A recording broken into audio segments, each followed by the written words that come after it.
You're listening to the Faith and Other Oddities podcast, brought to you by the Raven Creek Social Club, where we talk about faith and other oddities.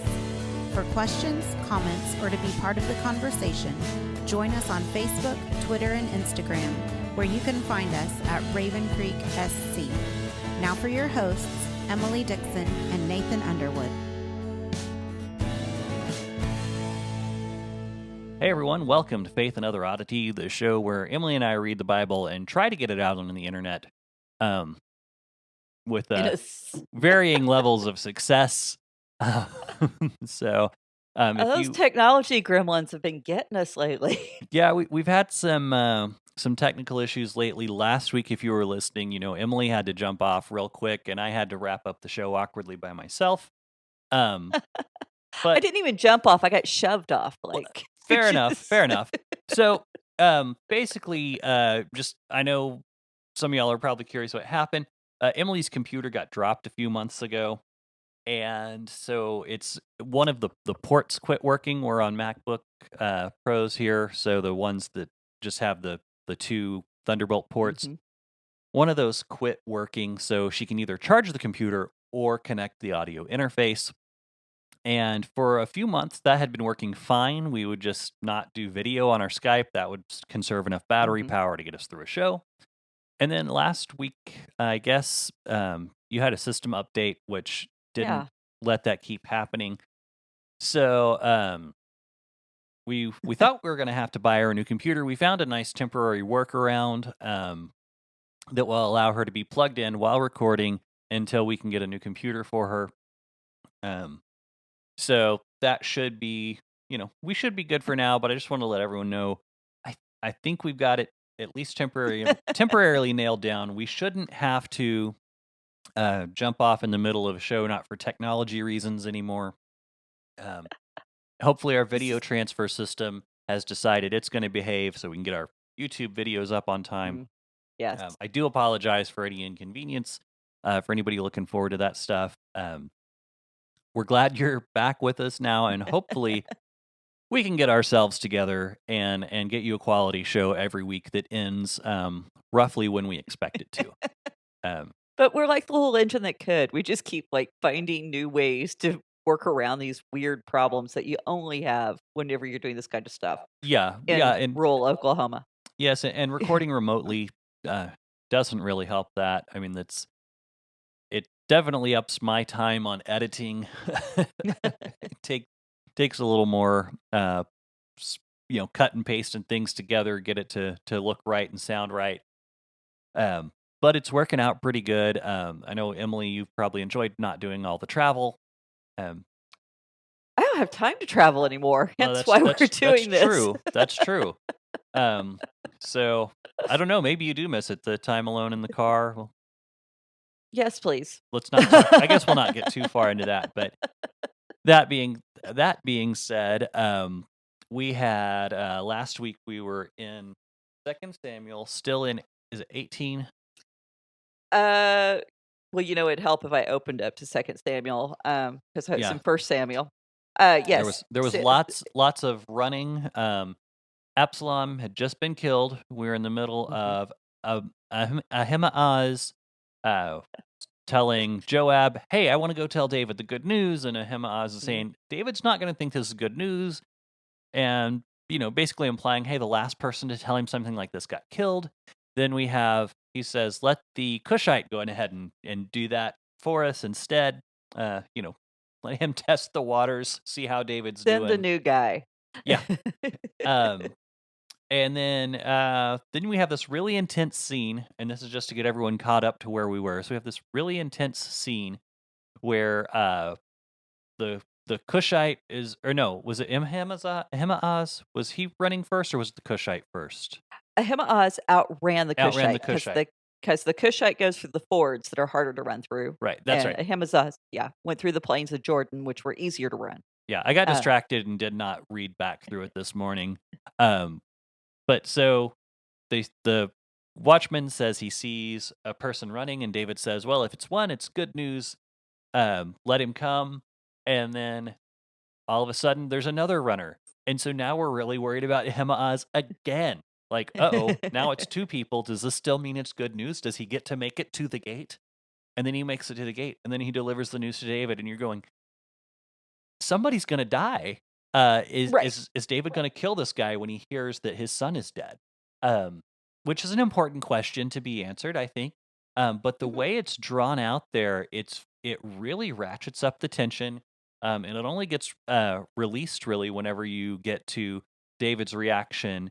That he doesn't kill the young man Ahimaaz or the Cushite, Mhm. which is quite a surprise if you've been reading all the other chapters and remembering what happened. So, Which again, is why it's important to read in context. yeah, that's what I was going to say. Yeah, it's important to read the whole book, remember what's going on, not just take it one tiny story at a time, not just take the chunks you like at one time, because whenever you get to looking at how that's put together and how it mirrors those other instances, you go, oh man, this is a really intense story, and it Mhm. it really shows how the writer uses that tension to draw you into what's going to happen next, Mhm. and then he really, I mean, you get to it. I mean, it really is drawing you in, and you're like, someone's going to die. Who's going to die? And it's like getting you going. Now, pay attention, because then what Mhm. you have, we have Jesus. David is this like precursor to Jesus, which I might be getting ahead of you. He weeps over the death of his son. Mhm. Mhm. And you're like, Yeah. "Oh, this you now really pay attention. Watch what the king does when he's doing the right thing."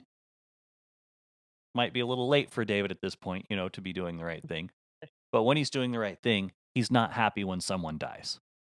So Precisely. I think that's is that a good recap? Yeah, and it's kind of a recap, and it kind of gets us into a little bit where we're going because when we left off, I think we were right at the spot where Ahimaaz had shown up, and he had said to David, "Shalom." Right, right. There nothing's broken, nothing's missing, and of course, in David's house, everything's broken, everything's missing. He's not even in his home anymore. Right. And yeah, Uh, I just kind of think Ahimaaz may have not had a really strong grasp on the situation, based on that statement. well, and that's the thing. I mean, because as far as David the king, what Ahimaaz comes and tells him, it is the good news, it is the gospel, it is shalom, is being returned to the kingdom, but not as the individual. The individual is still broken, the individual has still suffered great loss. So who are we talking to here? David the father or David the king? And Right. this might be why we have 2 messengers because the news has to be delivered to 2 different parts of David. And the writer may very well be driving that point home that David the king and David the father, they're going to receive the same messages, but there's 2 different outcomes with how that message is received because father's heart is broken, the king's heart should be relieved. And so this is leaving, David in quite the predicament personally because what's more important, the king's reaction or the father's reaction? And the thing was, we gotta go back and remember that moment when Absalom was returned from exile. Remember, Absalom had been sent away after the Mm, death of Amnon, or he had at least gone away. And so when he returned and David kissed him, it wasn't the father who kissed him, it was the king who kissed him. And it was a political move. It wasn't a return to the family. And there was still that division within the family, which I think is what kind of pushed Absalom over the edge in how he responds to his father. Because what if David's reception when Absalom came back home had been different? And so the writer immediately tells us in verse 29 who's responding to the news that Ahimaaz brings to him. And the king says, "Is it well with the young man Absalom?" So David, he doesn't care about the battle or anything. And David actually says, "Is it shalom with Absalom?" That's who he cares about. Ahimaaz is saying it's shalom with David. David says, "Is it shalom with Absalom?" So, you know, he wants to know about his son. That's all he cares about.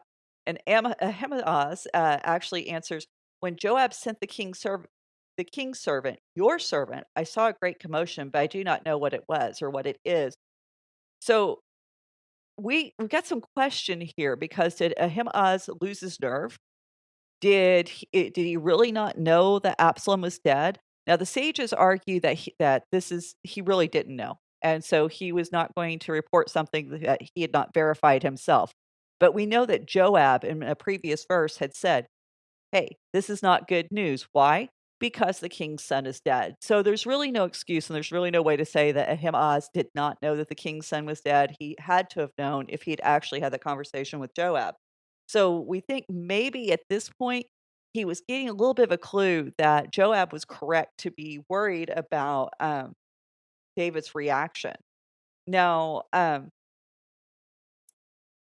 the Hebrew in this verse actually, is more telling than the English because the English, it reads, very smoothly.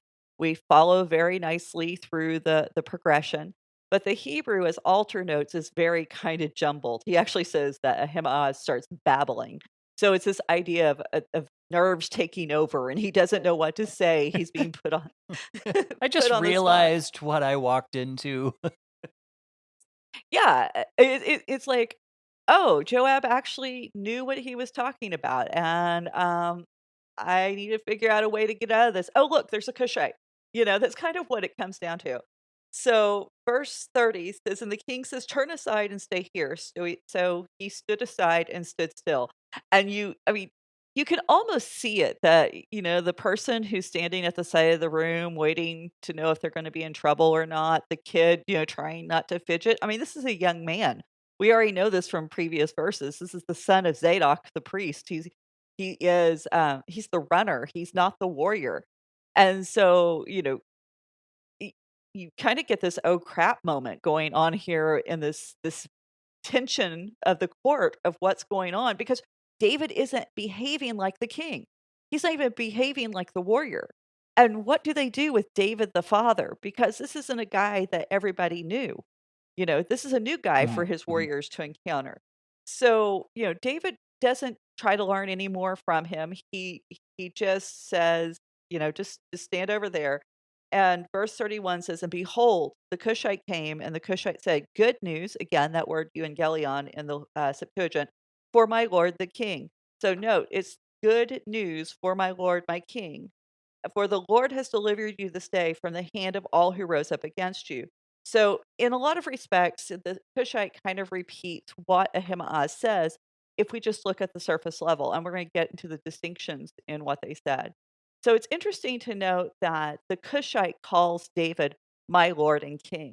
And remember, we had that discussion earlier. Who was the Cushite? Is he an Israelite who resembled a Cushite? Is he a Cushite who moved to Israel and became a part of the covenant community? We've had that happen throughout the book of Judges, throughout Samuel. People who say, "I want to live with the Israelites." But he also acknowledges the deliverance of Yahweh anytime, again, Lord, all capital letters in your Bible. That's the Tetragrammaton, the Yod He Vav He. So we have, again, it God has delivered, the God of Israel, the God from the burning bush, he's delivered you. And so it might give us a little bit more insight into this guy. If he's willing to say these words and give God the credit and willing to acknowledge David as king, that might be a little telling. Or he could be playing politics. It kind of just depends on how cynical you want to be with this. So Mhm. David repeats the question. Verse 32, "The king said to the Cushite, 'Is it well with the young man Absalom?' And the Cushite answered, 'May the enemies of my lord and king and all who rise up against you for evil be like that young man.'" So the Cushite doesn't hesitate to answer, but he never specifically calls Absalom David's son.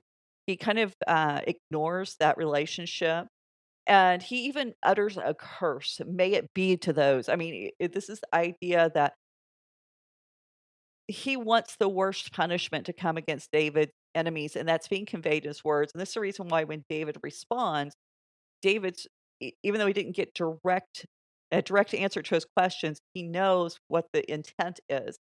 And so this leads us to a couple of questions about the Cushite here because it, either he's not aware of David's command, and this is the reason why he has no problem saying this, or he was unaware of the other times that David had killed the messenger. So because he speaks as if he expects David to be excited. He expects David to share his viewpoint and his perspective on the event. Uh, he's happy about Absalom's death. This means that his homeland, the place where he dwells, and the place where he, probably has a family and raises crops and has herds, it's safe now. It's secure. There's not going to be a civil war. He's not going to have to put his life at risk in defense of of David being attacked by his son or a rebel king. So the Cushite's happy about this. This really is good news for him. And David's reaction was not as Joab feared, um, because and maybe it's possible that David doesn't hold the Cushite directly responsible. It's possible that he realizes, hey, this guy is maybe he is a servant of Joab. We've had that suggested by the fact that the Cushite bowed to Joab. Maybe he is a servant. That's been suggested by different rabbis. Maybe it's because the warrior king David realized that there is only one way this could end. There was no other way it could play out. The rebel king has to die, even if it was his son. And so, there's a couple of reasons why David may not have had that harsh reaction that he had with the other guys who said, "Hey, your enemy's dead." But I actually like another option. I heard this from Rabbi Silva from Drisha. I've mentioned them before. Great series on Samuel there. Uh, but like I said, the Hebrew hides something. So if you go back to the Hebrew and you look at what Ahimaaz says to David, he says, God has delivered. So this is a personal mention. This is a personal address to David. It's saying God has shown you kindness. God has specifically delivered you. There's no mention of the kingship. There's no mention of the throne. It's David, the individual, has been delivered. The idea here is from a Hebrew word, it is shut up, walled off, closed off, so that there's no way that evil can penetrate and get to the person. And so this is what Ahimaaz comes to David with. It's that very personalized message. You, the individual, you, the man, have been delivered. The Cushite delivers a slightly different message, and it's not reflected in the ESV.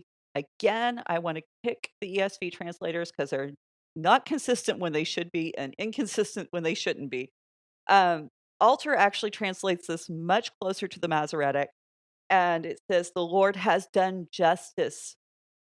So whenever it has done you justice, and the word in the verse is mishpat.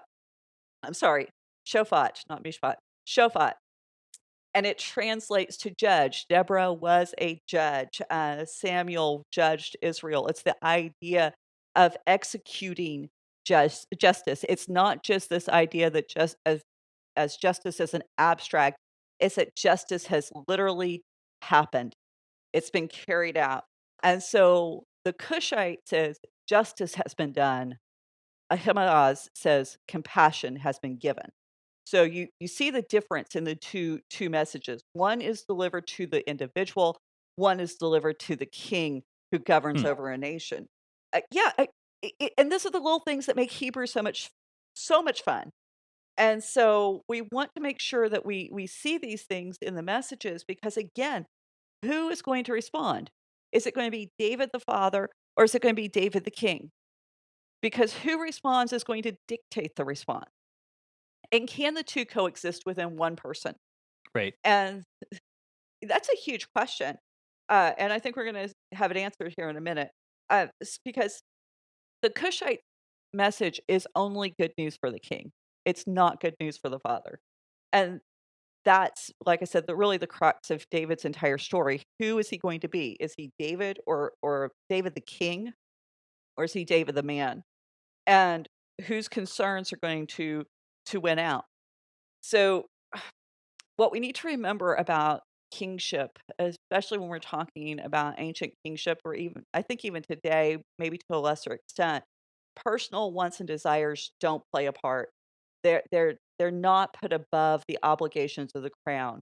When you are ruling a country, the needs of the country come first. The individual is secondary if it's allowed to play on the stage at all. Hmm. And yeah, so what obligations does David, the king, have in this matter? If you examine David's life, every problem he ever has begins with when he forgets who he is.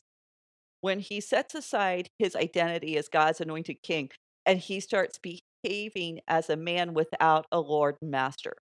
Um, Now, I think right there we have something, a great teaching point that would make for a great servant because, not servant, sermon.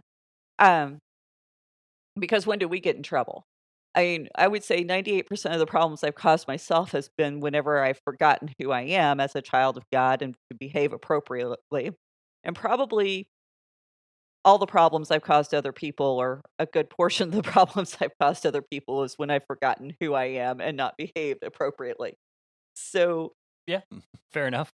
you know, well, and this is the thing, David, when he remembers who he is, that he's wholly dependent on the will and the grace and the love, mercy, all these attributes of God, when he remembers these things, he is dynamic. He's passionate. He's daring. He's daring for the right reasons.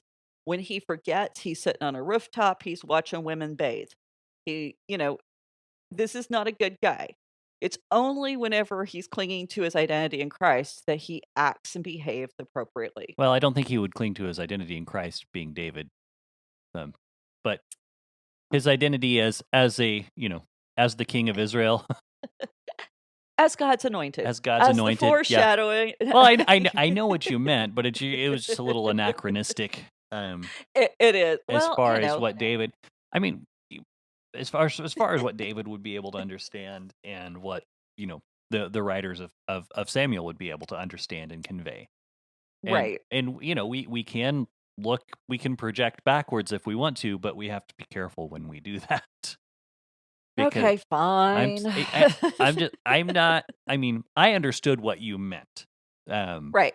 Well, and we understand that Jesus is co-eternal with the Father. I mean, he was there all along. He didn't arrive in Matthew.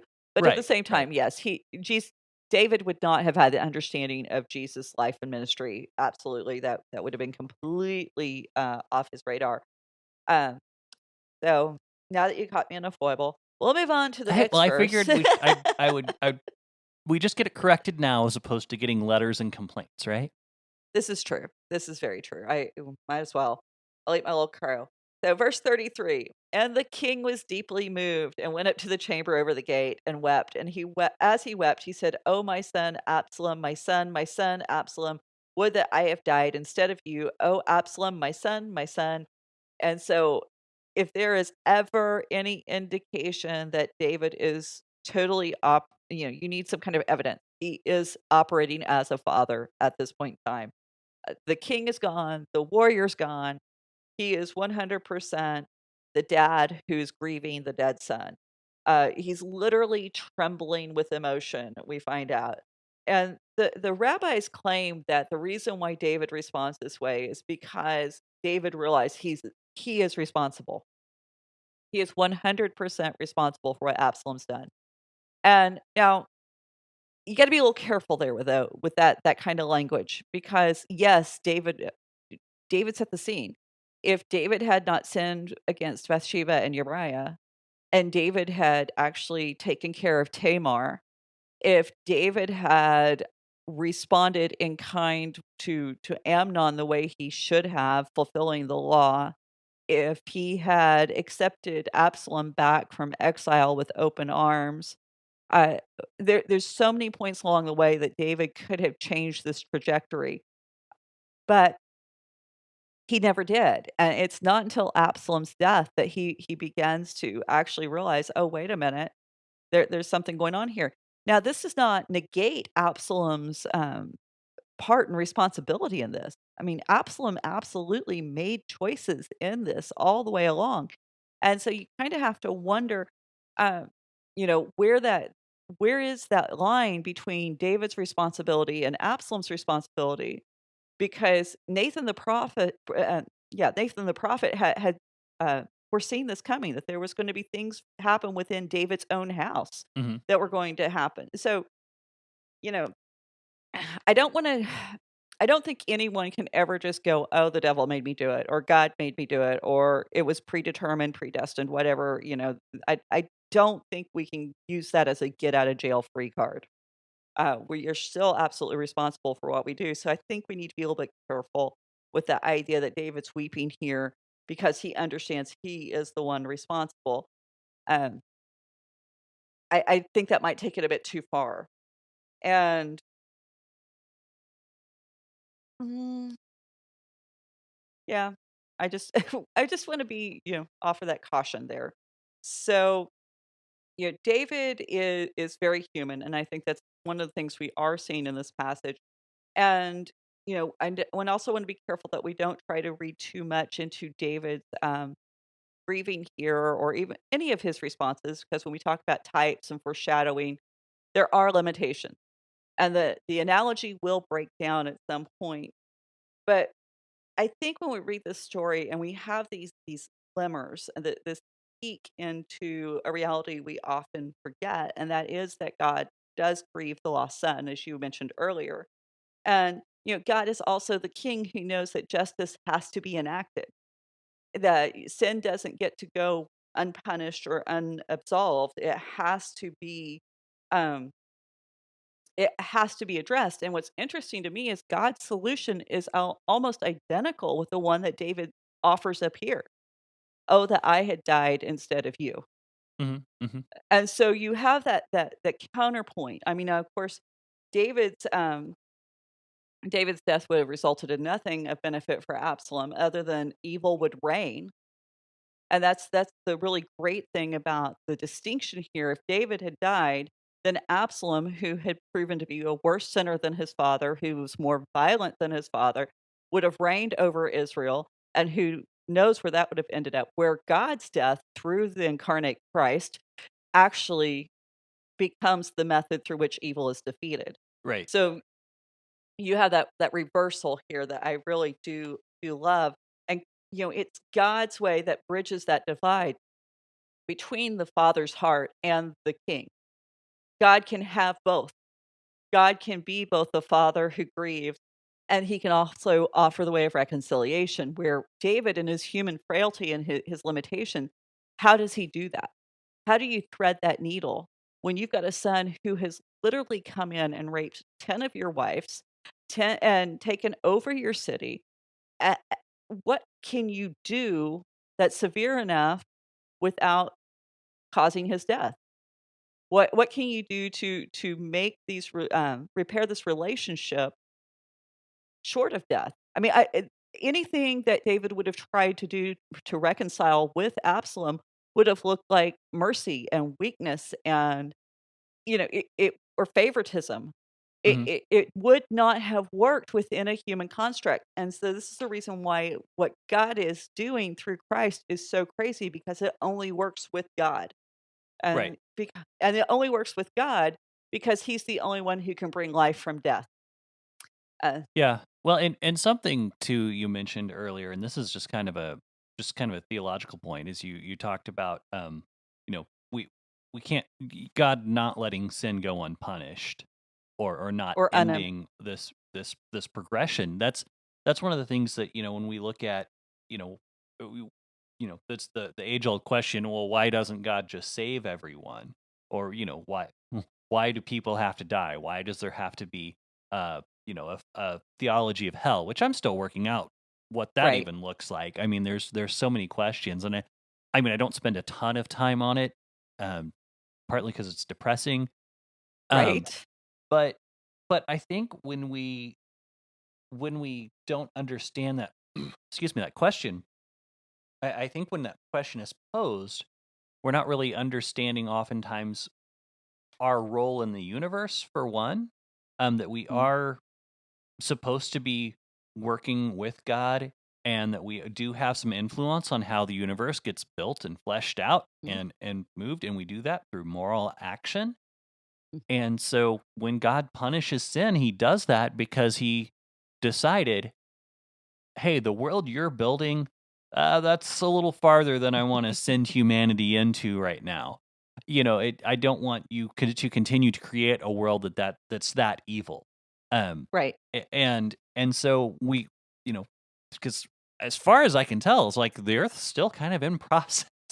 I mean, we're it's kind of mind-boggling, but it's God says, okay, God's given the Earth over to man. I Mhm. mean, I think And there's we a get to verse in just Psalms, the heavens are the Lord's, the earth He has given over to man, and we fail to realize what oh, I just have to look it up. I'm trying to yeah, remember. I'd have to look up the exact reference, and I'm probably misquoting, but it's there's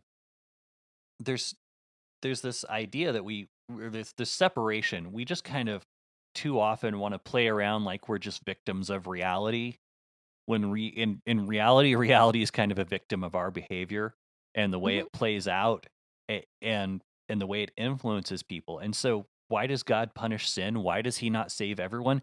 Because He doesn't want to reward us for continuing to build a place that's evil. And so Well, that's and and we have to believe in good and evil, otherwise it all just falls apart. And you can't say there's no one who believes there is no evil. Well, you can say it all you want, I guess, but you'll be wrong. But say whatever you want. But I just wanted to throw that out there because you mentioned that, and it kind of reminded me of that the whole schema. well, and I think we need to remember too that sin causes harm. And I think sometimes we forget that. And even if it's a sin that we think, oh, this isn't really hurting anyone, within the biblical framework, sin always causes damage. And so sin has to be stopped in order to keep from inflicting more damage on other people and the environment around us. It damages the earth. We have to remember the very first sin actually resulted in the earth, Hmm. the ground being cursed.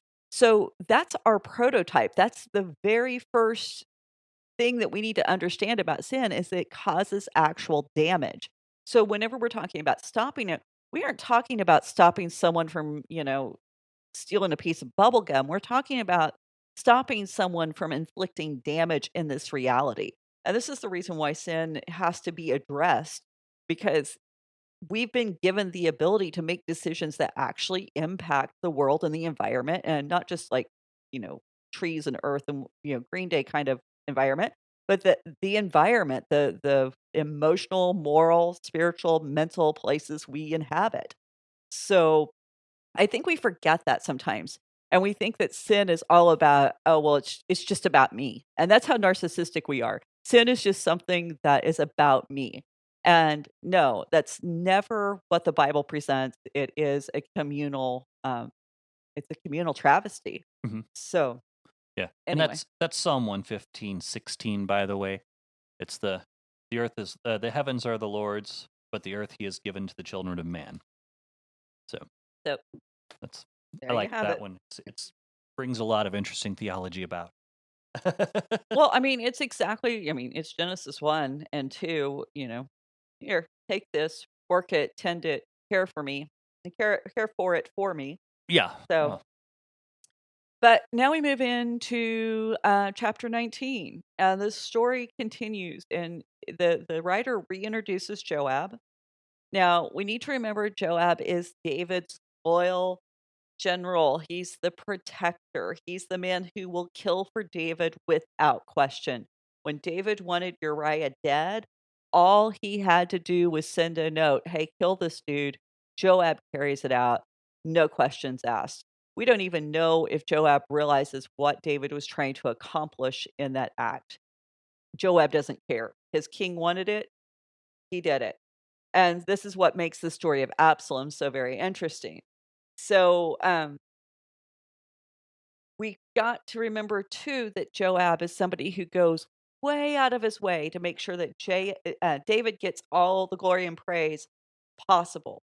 Remember back at Rabbah, whenever the city was getting ready to fall, David was at home trying to figure out how to cover up what he did with Bathsheba and Uriah. And Joab sent for David and said, basically, get out here so the credit doesn't go to me. The credit for taking the city needs to go to you. And you know, this is the guy who will risk David's wrath when it comes to protecting David's reputation and even protecting David from himself. Remember Mhm. back at the beginning of Second Samuel when David accepted Abner's offer to come join him, and Joab said, "Nope, not happening. This guy's a spy. He's trying to get in close to you. He's trying to cause damage. We got to take him out." So Joab is he's the guy you want on your side, okay? If you were ever going to be in a ruling position, you want Joab by your side because he's going to be watching your back big time. And so I And go ahead. now we're gonna illustrate that you might not actually want him, but you might need him. If you're smart, you want him. But yes, I think every one of us needs a friend like Joab at some point in our lives. Um, so I think he's kind of an interesting person. I really like him because he's just a get it done kind of person, and I like get it done kind of people because I'm not one. So anyway, verse 1. It was told to Joab, "Behold, the king is weeping and mourning for Absalom." Verse 2. So the victory of the day was turned into mourning for all the people, for the people heard that day that the king was grieving for his son. Verse 3. And the people stole into the city that day as the people steal in who are ashamed when they flee in battle. So I put all those verses together because I think together they give you a better grasp of what's happening. This this is the day of victory. The people are supposed to be celebrating. Remember back when David had gone out and fought the Philistines when Saul was king, the women were singing and dancing in the streets. Everybody's greeting the soldiers as they come home. The king is supposed to be there at the gate, hearing about all of the great, you know, uh, fights and battles that his warriors have won, the heroic deeds that each of them have performed in this particular war. David's nowhere to be found. He's just gone. And so somebody who's pretty smart goes to Joab and go, "Hey, you need to know what's happening with the king. Mhm. You need to be the one to hear what's going on because this is what's wrong." And so the problem with all of this is where the people should have come in with a parade, now they're acting like they lost. Remember that everyone went to their own home, they returned to their own tent. We've heard that phrase before. It's the idea of running away from battle. So instead of marching home in a parade, proud and exuberant, they're sneaking home.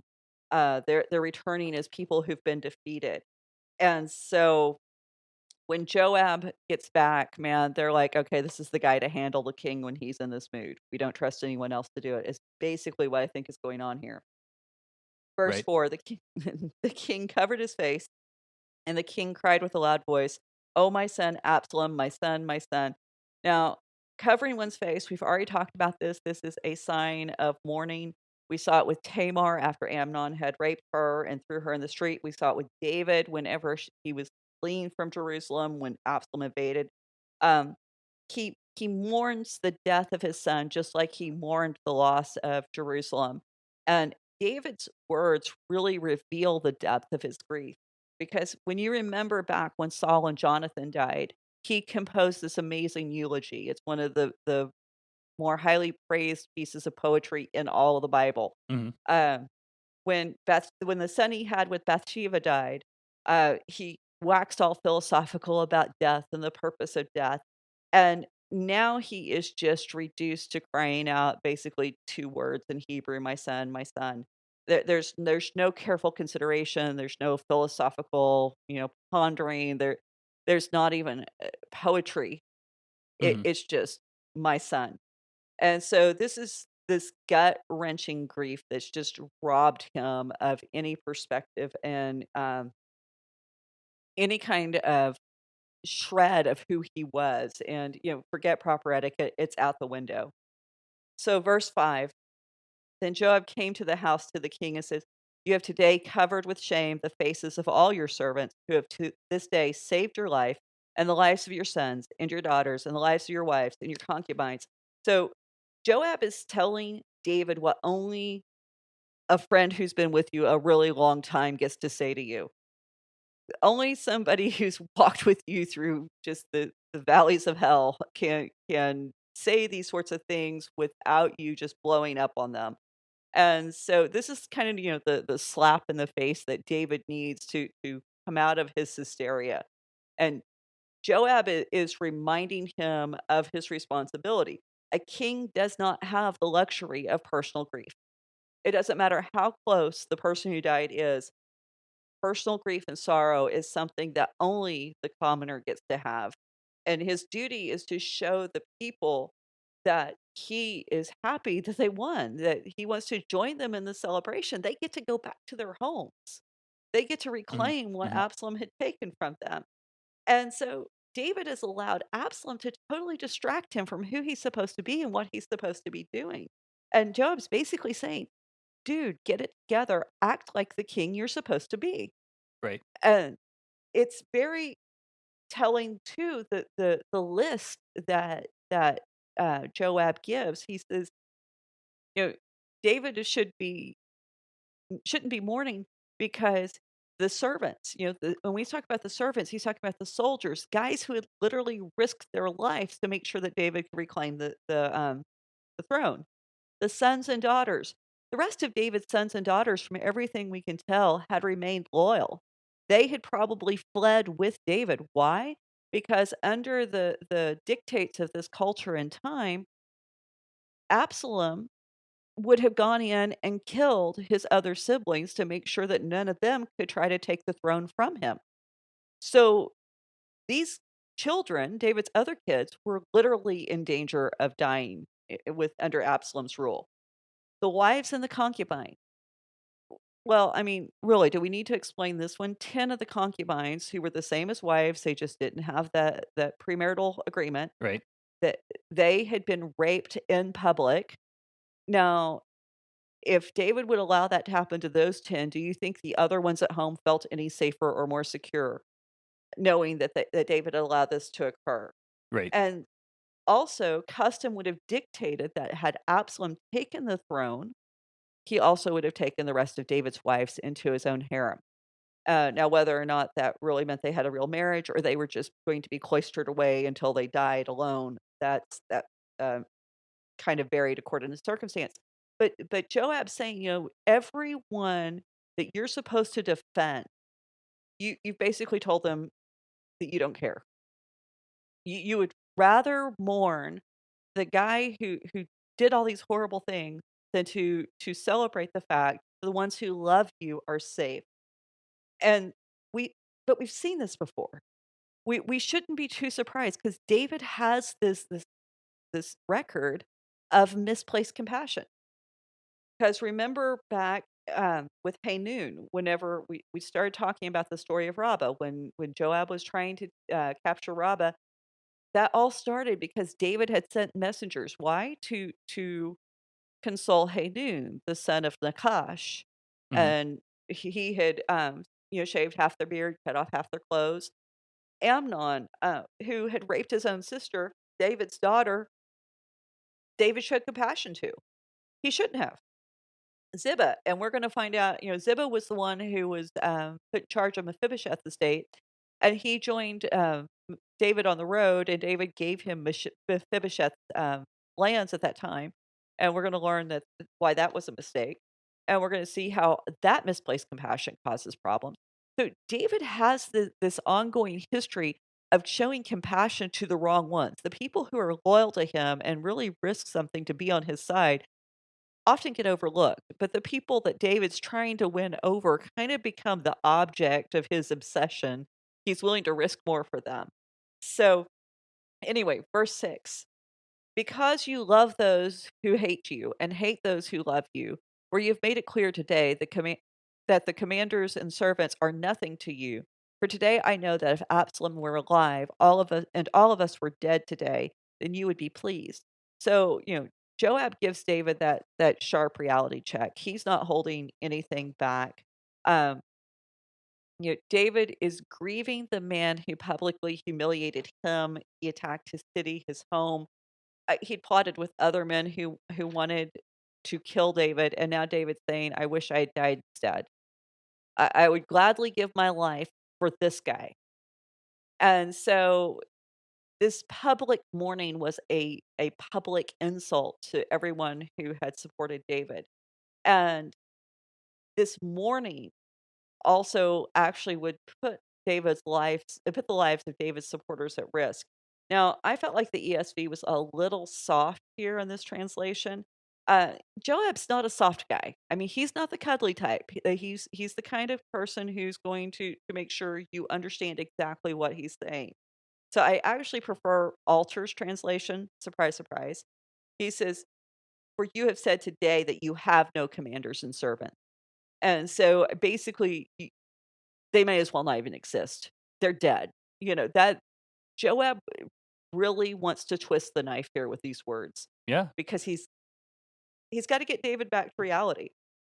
And he basically is accusing David of wishing that the servants and the commanders of his army, which would include Joab, were dead. Yeah. And Well, and I mean, and this is, I don't know if this is where you're going with this, but this is one of those areas where, we see people do this all the time. We choose bad relationships over friends and family who genuinely care about them. Mhm. And then you take that even a step further. We have people staying in bad relationships when they, should be moving on and doing kingdom work.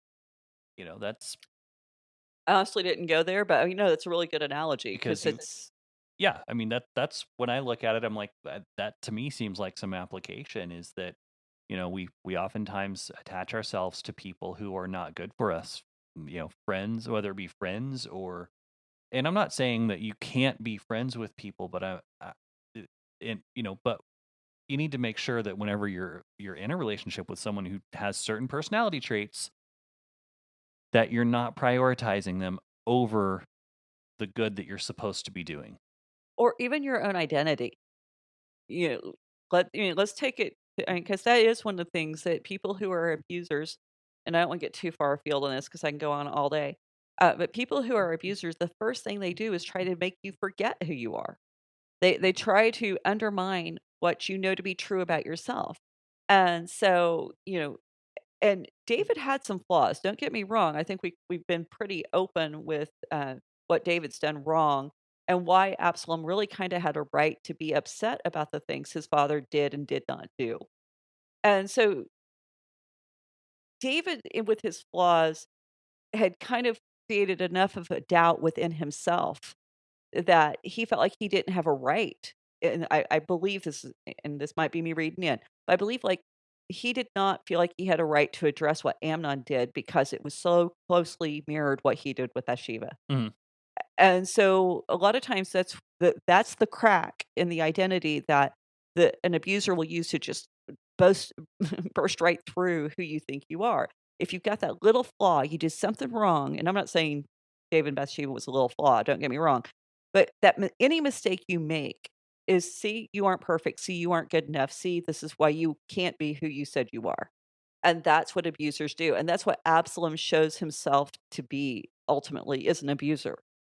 And so this sense of righteous outrage, which by the way is also very common with abusers, we find that there's no there's no basis for it. There's no grounding for it because the moment he gets some kind of power, he becomes worse than David.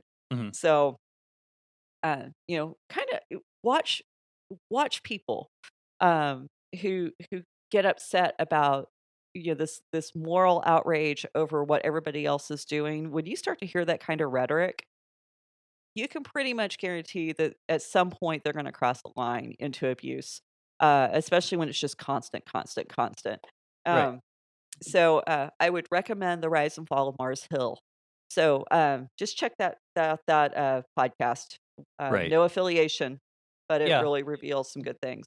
Well, Not yeah. good things, but Well, it brings some things to light, and one of the things that, and I'm not that I feel like we have to defend that recommendation, but I have seen some pastors saying that Christians shouldn't be listening to that because all it does is exploit tragedy for entertainment, and I'm going, it's kind of insulting for you to think that people are listening to that largely to be entertained, um, because so it's it's not something I would choose to listen to for entertainment, to be honest. so when people read the story of David Bathsheba, are they doing it just to be entertained?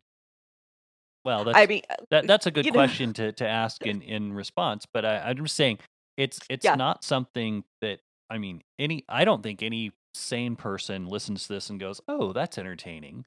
No, Well, it's there are things that happen that I think have become too commonplace in the church, and you know, I did exposing evil is not being divisive. Let's just be right, let's just be clear on right, that. well, and that's yeah, and I find it kind of interesting that for years and years we had pastors preaching about the dangers of the internet and how evil the internet is, and now it's being used to expose a lot of evil that's been covered up. And I'm not saying this happens in every church. There are good, healthy churches in the world. There's not one that's problem free. There's not one that's flawless Mhm. because people are involved. But I we, attend one sometimes. uh, yeah, but there are healthy churches where there are not abusive things going on. Are there churches where people get their feelings hurt? Absolutely. Are there churches where there are going to be disagreements? Absolutely. Um, but we've got to watch and make sure we're not going along with people who are exploiting those things for their own personal gain and their own abusive tendencies. Well, you bring up a really good point because we talked about, the internet being bashed, and I know okay, just a rabbit hole we fell down again. But one of the traits of an abuser is they cut off means of communication. Hmm. And, so when you go to a church that says, "Oh, well, you shouldn't be on Facebook because it's just full of evil and sin," um, really? Do they know what Facebook's about? And and how much use would Paul have gotten out of Facebook? Now, I'm not saying it's without its problems, and Facebook is exactly what you make it. So if you want it filled with evil and sin, follow people who post evil and sin. You want a bunch of Bible verses? Follow people who post Bible verses. You can make it what you want. Is my point. We got pastors saying, "Oh, women's ministries are evil because all women do is whine and complain about each other, and it's going to cause division in your church." Um, yeah, that's another abusive posture. Anytime we start breaking people away from community and saying you shouldn't communicate with different parts of the body, different people within the Christian community even, or even people outside because it's divisive or it's going to cause problems. Yeah, or saying you shouldn't be informed about certain things. Yeah, don't research that, don't look at that, don't there's an issue there. Hmm. Hmm. So that those are basic hallmarks of abusive behavior. So this is the reason one of the reasons why when we do stuff like this and I talk to people, it's like research, check me out.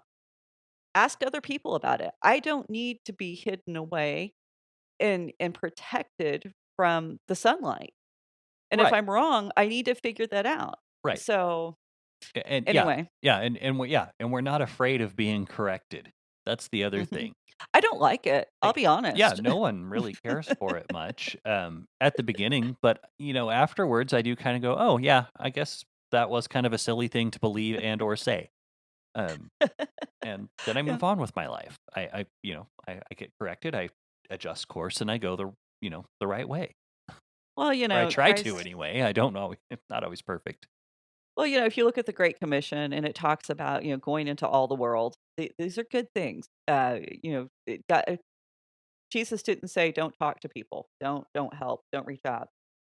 Don't seek help for yourself." These are things that are not in the Bible. These are things that people have constructed to protect the Bible. And guess what? The Bible doesn't need protecting. Anyway, verse 7. Well, yeah, yeah, it's kind of like yeah. Well, it's like certain like okay, so Dr. Heiser, we reference him a lot. And this kind of is the opposite of what you're saying the Bible doesn't need protecting, is that he often says we don't need protection from our Bible. And Mhm. oftentimes when he starts talking about the divine council things and this and that and the other, and people say, "Oh, well, this is you're just handing people really deep theology that they're not ready for," and they accuse him of being like an irresponsible arms dealer. And he goes, "Yes, I am a content arms dealer. I am handing people spiritual weaponry to fight spiritual battles. And I'm not ashamed of that." He's like, you are not going to be harmed by understanding the text properly, regardless of where it comes from, regardless of its Mhm. original context. You're not going to be harmed by that if you're following the text and trusting God. So anyway, I love that quote. but it was kind of the opposite of what you were saying. The Bible doesn't need to be protected. We don't need to be protected from the Bible. It's funny how that works both ways. I mean, it's like God designed this amazing system that just flows. Yeah, Yeah. the only thing that would need to be protected from your Bible is if you have something you're fostering that you don't want to lose, that the Bible might teach against. But that's that. We should probably move on. I think we're treading up to that snarky line that we get to sometimes. So Yeah, yeah. anyway, Back to the text. I verse don't even know 7. where it is right now. We've got one time for one more verse. It says, Now therefore arise, go out." Still Joab talking to David. "Speak kindly to your servants, for I swear by the Lord, if you do not go, not a man will stay with you this night, and this will be worse for you than all the evil that has come upon you from your youth until now." So Joab is making a plain, bold, dangerous threat. This guy is pulling no punches. If you don't go out there, I am going to use my position as the general, as the leader of your armies, to stage a coup. I'm going to make sure everyone leaves you. And he knows that he's got some teeth. This isn't just some guy talking, and he's not just making some idle threat. He knows what he can do because he already demonstrated this. We've talked about Rabbah. Joab had actually had to go out of his way to protect David's reputation and make sure that his own reputation didn't exceed David. So that's evidence. That's proof right there. Joab had the ability to carry out and fulfill this threat. The writer of Chronicles even hints at how great Joab was because it leaves out some of the details about Joab. And Mhm. they don't want to make Joab look better than David. David always has to be the hero in Chronicles. And so, the fact that Joab was even capable of ordering Uriah and all the other men, because more than Uriah was killed at Rabbah, into a life-threatening situation, and they didn't even question it, tells you how much loyalty inspired in his troop. Mhm. Mhm. We've had a lot of hints at the stature of Joab within the community, and the fact that he could get 10 men to violate David's direct command not to hurt Absalom, that tells you something else right there. The men were willing to obey Joab above David, to put Mhm. the general's word above the king. And so Joab is, again, not an empty threat. He knows he has the power and the capability to make this happen, and that some of the men would actually probably be very much in favor of it. Why? Because Joab's still out on the field. He's still part of their lives. He's sleeping with them. He's eating with them. He's, traveling those hard roads. He's fighting alongside. He's bleeding with them. David's in a castle. Mhm. David's in a palace. He's worried about politics. He's got time to have affairs. Joab is down to business. He's taking care of what needs to be done so David can remain in that palace. People aren't blind, and especially not in this point in time. There's no propaganda machine at this point in time. There's no carefully organized political campaigns at this time. You either could win or you couldn't.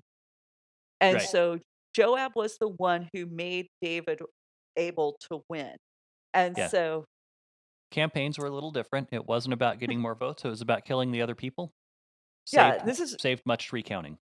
it was a military campaign. That's where we get the word. Yeah, there was no, you didn't have to recount when the other guys were just dead. Yeah. And so, and what's interesting is David listened. David doesn't argue with Joab. You would expect the king to go, "How dare you talk to me this way?" and kick him out on his ear. David doesn't do that.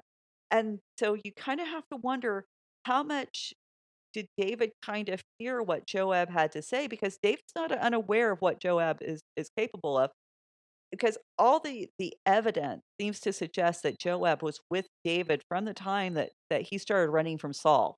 Mhm. From that point when he took the showbread and he got Goliath's Glad's Sword. sword. Thank you, yes, and, so Joab would have fought with the Philistines at Keilah. He would have been a part of that campaign, literally. He would have fought the Amalekites at Ziklag. He would have defeated the Moabites, Syrians, the Edomites, the Ammonites, all with David. Joab would have been there. And so every military success that David had experienced really hinged on Joab's ability and his own merit as a warrior. David wasn't winning these battles alone. Joab was right there by his side. So I think it's really telling that Joab thought in this moment that he could actually step in, but he doesn't. He gives David a chance to redeem himself in the eyes of the people, and he tells David how to do it. So that I mean, and David listens. Now, this is going to have some fallout later on in the story, and we're going to talk about what that may be and how it's presented as the story progresses. But for now, in this moment, Joab really does save David and his position in the kingdom when he could have just, I mean, snap of his fingers and it could have all been gone and probably could have happened pretty bloodlessly because David wouldn't have had an army to challenge Joab at all. So when Joab says, "Hey, this is going to be worse than anything you've had since from your youth until now," Joab knew exactly what he was talking about. He had a pretty good gauge to measure that by. So, um, I think probably let's put a semicolon there, and we'll come back to the story next week. Yeah. And See what else we can get ourselves in trouble with. Um, I'm being good. I don't know what you're talking about. I think we did pretty good. But yeah, we'll pause there and come pick up with the rest of the story. And that's actually about where I stopped reading last time, so that works out Works out perfectly well. for me. So I get to read ahead now and see what happens next. We encourage everyone at home do the same. That way you can kind of figure out what we're trying to talk about. And if you want to be part of the conversation, hit us up on Raven Creek SC. Actually, before I do full sign off, I do want to mention this. Next week's Thanksgiving. We still haven't decided. It kind of depends on how busy next week gets and if Emily's able to get enough notes going on. We might do something we have not done yet, and that is just we might skip the holiday weekend. We'll let you know. So next week will be a surprise. We might be back next Monday. We might not. If we are not, we'll see you the one after that. And but if you want to be a part of the conversation, ravencreeksc.com is the website where you can find us. You get in contact, or Raven Creek SC on Facebook, Twitter, and Instagram. Pretty much all the social media, you can find us there. And we'll be looking forward to seeing you. Thanks. Have a good one. Bye. Bye. You've been listening to the Faith and Other Oddities podcast, a Raven Creek Social Club production. Don't forget to follow us on Facebook, Twitter, and Instagram. If you like what you've heard, please write us a review on iTunes or consider supporting us on patreon.com/RavenCreekSC. As always, thank you for listening and don't forget to join us next